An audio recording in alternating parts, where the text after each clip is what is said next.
기출이 곧 예상이다. 아름수입니다. 오늘은 수목관리학 두 번째 시간 하도록 하겠습니다. 가지치기와 유지관리에서 가지치기의 종류가 쭉 이렇게 사실 이렇게 세분화돼서 물어보진 않은 것 같은데요. 역시 참고로 하시고 특히 이제 전정은 우리가 보통 말하는 가지 전정을 말하는 거 나머지도 다 비슷한데 조금씩 설명이 좀 다릅니다. 그리고 참고로 특히 이제 적아잖아요. 그래서 원하지 않는 눈을 제거하는 거고, 적심은 목질화 되기 전 새순을 따서 이거 억제한다. 나온 적이 있어서 가지의 장점은 가볍게 읽어보시고, 또 단점도 있겠죠. 우리가 과도하게 투절을 한다든지 좀 과도하게 가지치기 할 때 어떤 단점들이 있는가, 그리고 또 속가배기와 좀 어떤 차이가 있는가, 이런 부분들 한번 읽어보시면 될 것 같습니다. 그 다음에 이제 자연스럽게 떨어지는 거죠. 그런 자연 전지 현상에 대한 설명들, 어떤 효과가 있는가, 그런 좋은 점에 대해서 보시고, 그리고 이제 자연 전지는 고사도 있고, 전지도 있고, 이러다 보니까 읽어보시면 되고, 스스로 하는 거니까. 그리고 이제 마디 생장은 이렇게 또 연륜 방향이 어떤 방향으로 있다는 거. 그대로 생절과 죽은 사절 이런 부분도 읽어보시고, 그 다음에 직경생장, 그 다음에 아까 위에 나왔던 거 다시 한번 또 반복이 됩니다.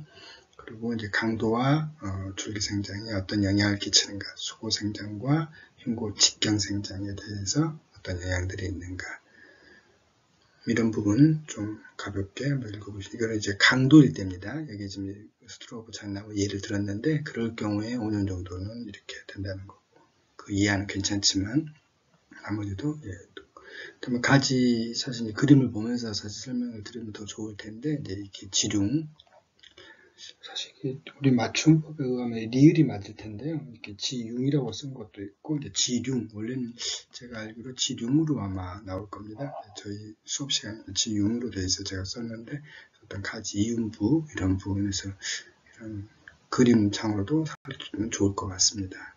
자마 같은 경우 보면 발아하지 않은 숨어있는 눈이 나중에 또 가지치기 한 다음에 나올 수 있는, 그리고 이제 지하재, 성숙재, 수관재 이 부분의 개념도 그냥 가볍게 한번 읽어주시고, 그리고 이런 용어에 대한 상구유합이라는 표현을 쓰는데, 그래서 그 양쪽 더 빠르게, 그리고 영향이 크다는 거, 그럴 때 유합될 때 완전히 이렇게 아무는 거죠. 쉽게 말해서 아물 때 섬나무 같은 경우는 좀 빠르게 1년에 유합이 되고, 밤나무 같은 경우는 그 다음, 그리고 호박나무, 그리고 소나무 같은 경우, 동백나무도 좀 많이 걸린다는 거죠.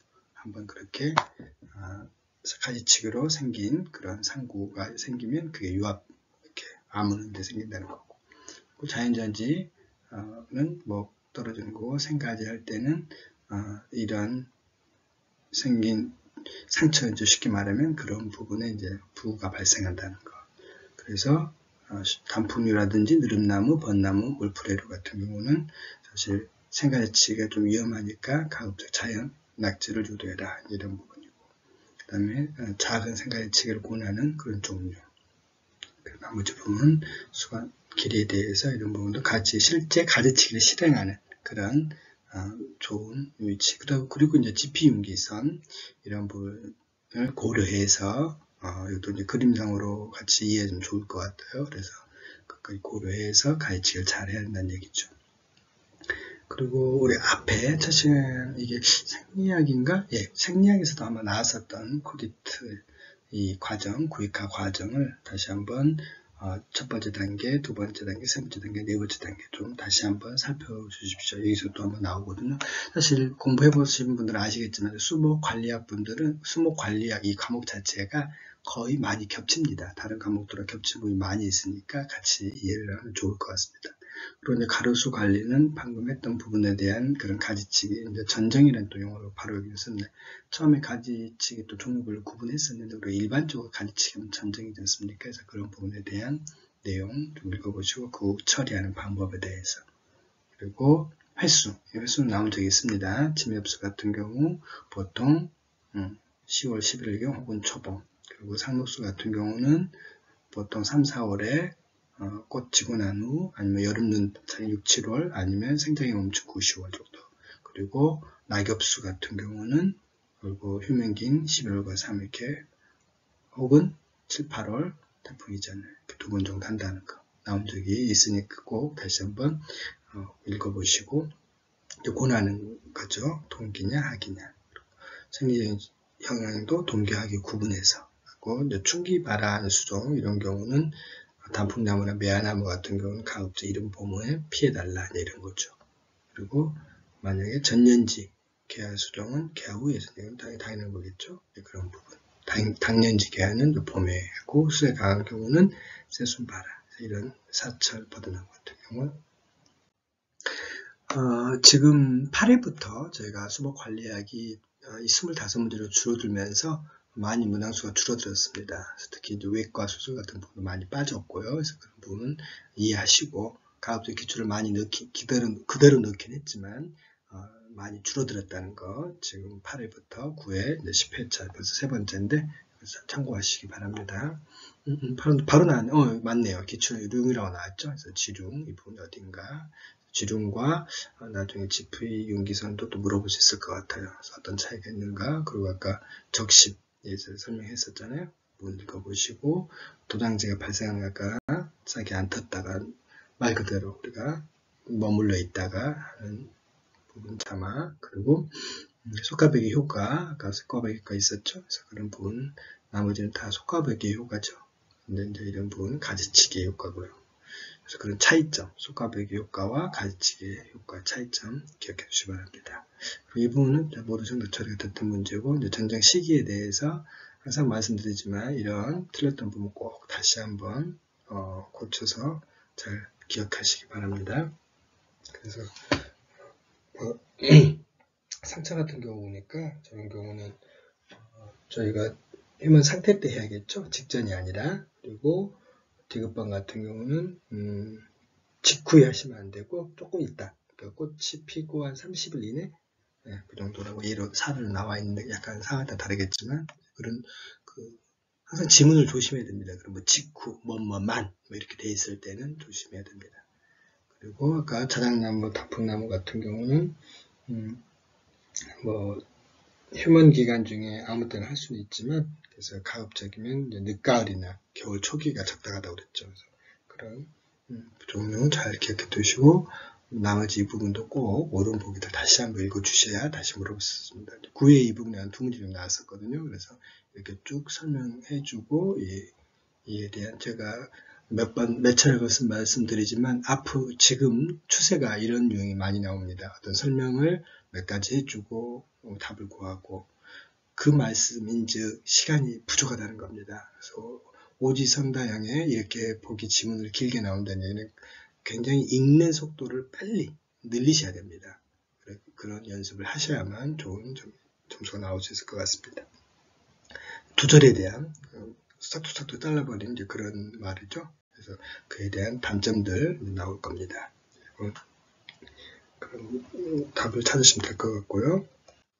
그 다음에 이제 안전에 관한 이 부분도 안전은 이제 갈수록 강조되기 때문에 나오겠지만 많은 문제를 나오지는 않습니다. 간단하게 그래도 아마 지금 추세를 보면 그래도 꾸준하게 나오지 않을까 싶긴 한데 최근에는 나오진 않았어요. 8회 두고에는 보시겠습니다. 가볍게 안전에 대한 풀베기, 보통 풀베기만 애초기를 하는 걸 말하는 겁니다. 여기서는 읽어보시고, 특히 체인톱에 대한 어떤 방법이나 이런 것들 지금 쭉 보시고 나머지 읽어보시면 됩니다.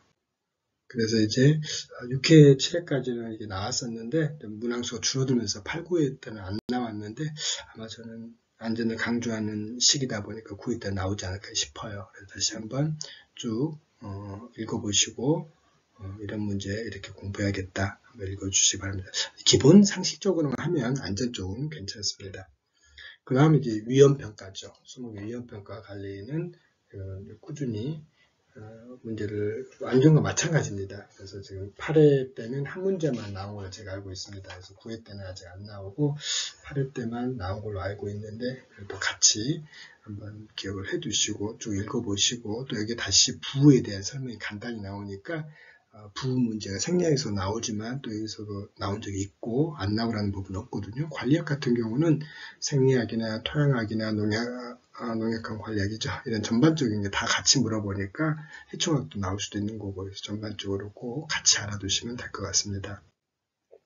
그래서 여기서 평가에 대한 방법도 뭐 아직 구체적으로 나온 적은 이건까지는 안 나왔지만 조사에 대한 그런 어떤 도구를 쓰는가 그리고 부검사 때 어떤 도구를 쓰는가 이런 부분 나온 적이 있습니다. 그리고 세조임과 우리 앞에 생략에도 나왔었는데 다시 한번 이런 종류의 구분해서 그것도 역시 관리학이 사실은 주가 되니까 다시 한번 이해해 주면 좋을 것 같습니다. 실제 기출은 전에는 꼭 나왔었어요. 7회까지는 반드시 나오고 2문제 이상 나오고 8회 때도 한 문제 나왔는데 지금 9회 나온 적이 없는데 꼭 이런 내용, 착용, 이런 도구 같은 경우가 5회 기출에 나왔었고 6회 나왔었더라고요. 7회도 나왔었던 것 같습니다.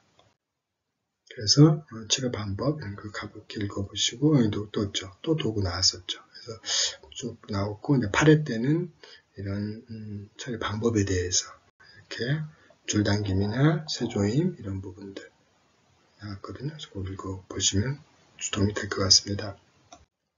그리고 참 애매한 게 이게 수목 관리학이거든요. 그래서 농약학과 제가 비생물 피해는 다 구분을 하고 남아있는 이제 문제들이 있습니다. 그래서 그 부분들을 좀 더 정리해 봤습니다. 그래서 수목 건강 관리, 상처 치료 파트를 제가 잘 못 끼워넣었던 제가 이 강의를 저희 양성 과정에 들었던 수업 교재를 중심으로 하다 보니까 거기 이제 끼워 맞추기 어려운 부분이 좀 있었던 부분은 제가 따로 지금 뺐던 겁니다. 그래서 그냥 제목을 건강관련 상처 치료라고 했는데 그래서 이렇게 교접 방법에 대한 그런 설명에 대한 문제입니다. 그래서 읽어보시면 이것도 큰 문제는 아니고 사실 교접은 여름이 아니죠. 그래서 이름 봄이 가장 적합하고 그리고 상처 간격보다 더 같으면 안 되겠죠. 더 길게 해야겠죠. 더 길게 해야겠죠. 그런 내용과 그리고 아래에 극성의 차이가 있습니다. 그래서 극성이 있으니까 표시를 해서 작업을 해야 한다는 거. 그리고 새순을 제거 후에 당연하죠. 교접의 기본이죠. 나왔으면 새순을 제거한 다음에 사용해야 한다는 거. 부분. 그리고 우리가 이제 결핍됐을 때 어린 잎에서 많이 나오는 거는 철과 칼슘 이런 부분 내용이죠. 그래서 보통 붕소까지 철, 칼슘, 붕소 맞습니다. 그래서 철, 칼슘, 붕소까지는 어린 잎에서 더 결핍이 많이 나옵니다. 이렇게 해주고 이제 더 나머지 요소들은 더 컸을 때 성인 잎이 됐을 때 더 많이 나온다는 게 보통 질소인 칼륨, 마그네슘 이렇게 우리가 보시고 그다음에 배수 관로 막힘입니다. 그래서 이걸 예방할 수 있는데 너무 생뚱맞죠? 이거는 비료죠, 비료. 비료니까 이것도 한번 가볍게 보시면 될 것 같습니다.